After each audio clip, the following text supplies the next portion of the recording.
Blackwater Abyss is a 2020 Australian horror thriller film directed by Andrew Traucki and written by John Ridley and Sarah Smith. The film follows a group of cave explorers as they, explore a cave. But when a surprise storm sweeps in, the water level begins to rise. With time ticking, they have an even bigger, scalier problem. A crocodile lives in this cave, and he's not in the hospitable mood. Mix in some human drama, and you got a film. Now, this is a sequel to the 2007 film Blackwater. That movie is loosely based off true events. Abyss, not so much.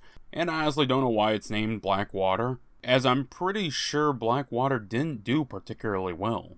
Future Darek here. It did well. I didn't care for it, so maybe this self-contained sequel will prove to be superior. Well, the Croc may be big, but this is a kaiju flick. Still, we open up with two Japanese tourists. They're lost deep in the forest. After a bit of arguing, the husband storms off, only for his screams to cause his wife to run after him, and not notice a giant fucking hole in the ground.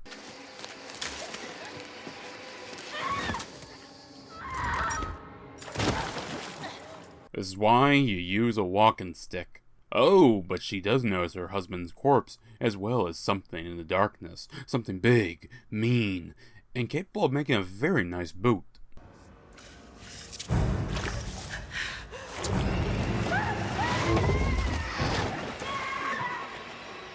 Jumping to civilization, we meet not Chris Hemsworth, Eric, played by Luke Mitchell. He's packing for a trip while his girlfriend Jennifer, played by Jessica McNamee, secretly searches his phone. You taste that? That's a spice of drama.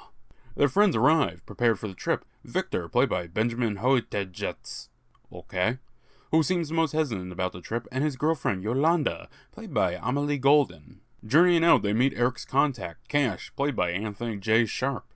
He has some fun tales to tell, but the real news comes when Yolanda reveals she's secretly pregnant. You may have an idea where this is going. Well, with the power of stock footage, they're on the road to the cave. But hey, gotta establish a little Chekhov's gun first. If some nasty croc thinks he's got an easy lunch. Whoa! Jesus. What the fuck? What? It's not loaded. It clips in the glove box. Disregarding the storm since they're on the edge of it, the gang heads in. But the stock footage gets stormy, and the bad omens begin to mount. Where do you reckon that's coming from? Just seepage.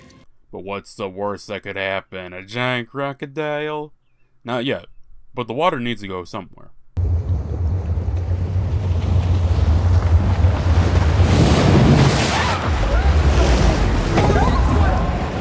Rattled but unbroken, Eric says their best bet is to try and swim back to where they were. So moving as one, they attempt to leave, but Victor spies something strange in the water.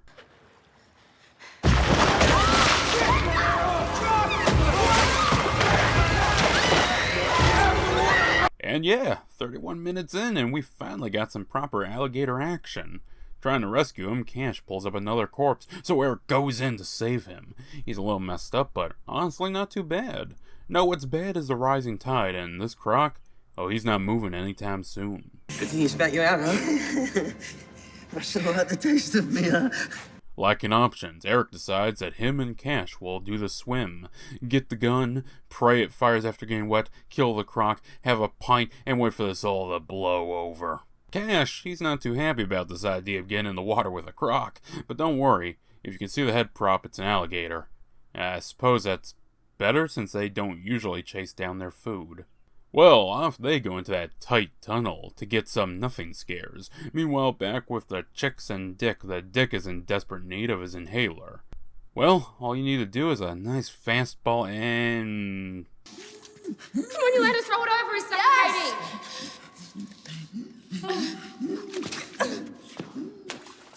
Are you serious? I mean, I pretty much figured the twist, and if not for her next action, I'd be convinced she did that on purpose. Actually, it should have been Jennifer who goes into the water after it.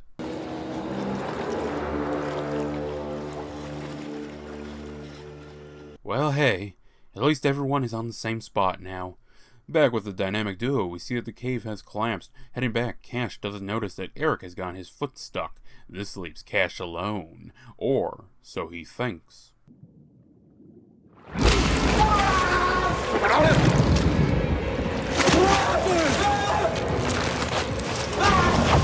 Guess you can say the Croc did a Cash withdrawal.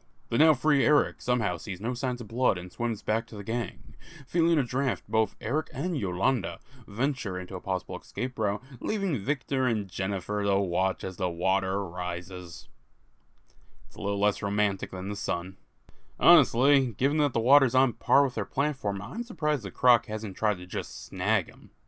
Well, this bit of rock gives us a few more inches, so let's swim over to it. At this rate, that dude's gonna be chugging antibiotics for a month. And remember what I said about the Croc snagging him? The inch don't mean shit, bitch. Well, since we have a few more moments of calm, Victor reveals that after all the chemo treatments, he thought he was sterile.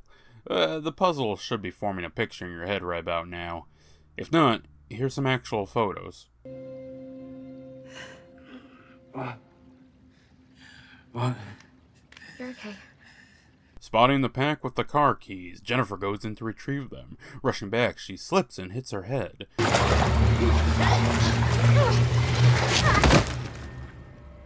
This causes Victor to rush to her side. Well, Victor, I hope your pain inhibitors are on.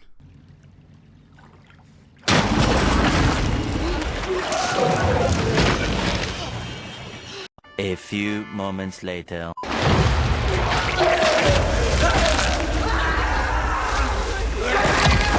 Oh, how convenient. It's come down to the love triangle. Also, yeah, that draft plan, it's a bust. Yeah, I know your husband was just eating, but about the kid. It wasn't an affair. Then what was it? It was a mistake. Well, on the bright side, Eric spots the water is drained somewhere, which I think would imply the water shouldn't be rising, or at least rising as quickly as it appears to be. I think. I don't know. But back into the water with the lot of ya. Also, Eric, you've been holding on to that damn knife for this entire film, so how about fucking using it? Eric, come back here. Eric.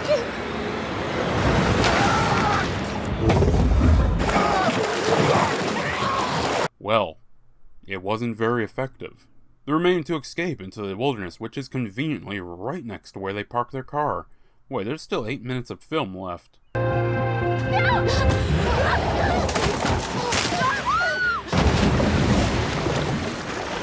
There were so many other things you could have done there, and most didn't end with you in the middle of a river with one very vindictive Croc.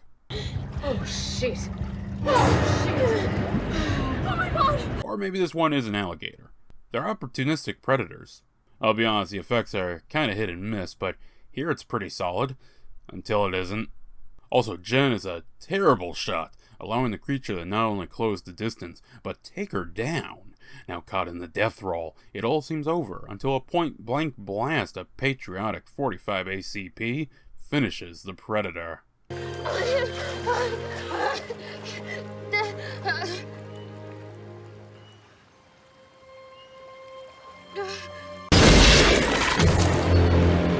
Your luggage. So the two wander off to a brighter future, I guess?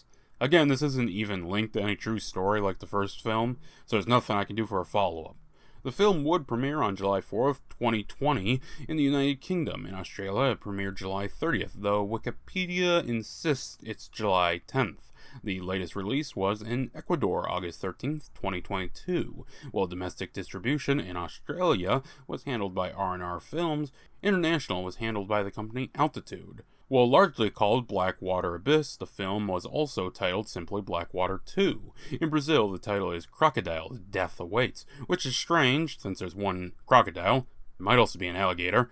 But also, the first film over there is called Deep Fear. I couldn't find the film's budget, but its worldwide gross came in at $1,123,693, which is just about $40,000 shy of the first film's gross.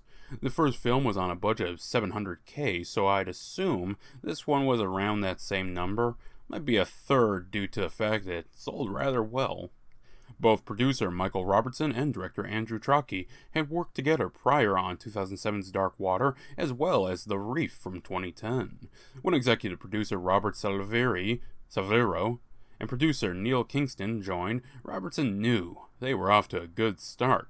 This isn't a terrible film, and from what I can recall of the first film, I enjoy this one a lot more. Still, I don't view that as a high bar given my recollection of the prior work. No, the film falls flat in a few aspects. Did you come here for Croc kills and gore?